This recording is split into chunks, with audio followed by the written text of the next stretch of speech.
Hi, I'm Dr. Marty Bergman. I'm here in Maui at the RWCS meeting.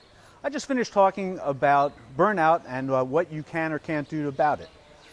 Burnout's a serious problem. It's been estimated that 54% of physicians are experiencing burnout, and this is having a significant impact on healthcare.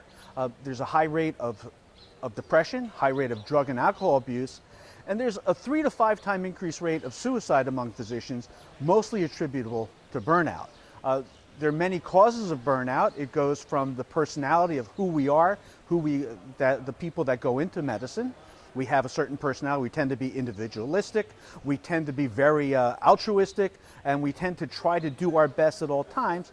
But that's not always the best way for us to be. There are also institutional issues, too much burden on the patient, on the physician, too much documentation with EMR and the like, loss of autonomy with pre-certifications, not having to choose. We have increased risk, or what's called asymmetrical risks, where when we succeed, there's very little reward. When we fail, there's major repercussions. So what can we do about it to end this problem? Well, there's no one solution, but I think it starts with us, ourselves. You should spend a lot of time in the beginning of your career. You should start telling yourself, what is it that I want out of my career? Do I want advancement? Do I want family? Do I want free time?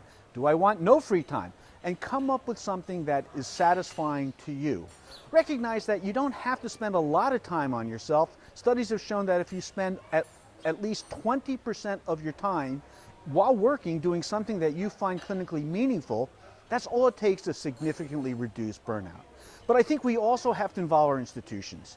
Our patients are suffering, but our institutions are suffering. So the same people who are asking us to do more and more with less and less, we have to make it clear to them that they're suffering. There's less productivity, there's less income, there's less patient satisfaction, they're losing services. So it's not only us, it's not only the physicians that are suffering, it's not only the patients who are suffering because of increased medical errors, lack of satisfaction, depersonalization, being treated like meat rather than a real person, it's also the institution. So I think any solution that comes is not going to come from one group, it's going to come from all of us. And I think some of that may also be a role for organized medicine.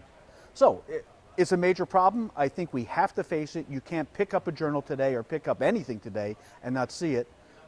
But I really think this is something that we have to face. So thank you for your attention. If you have any more interest in this, please go to RheumNow. And thank you for listening. And once again, greetings from sunny Maui. Have a good day.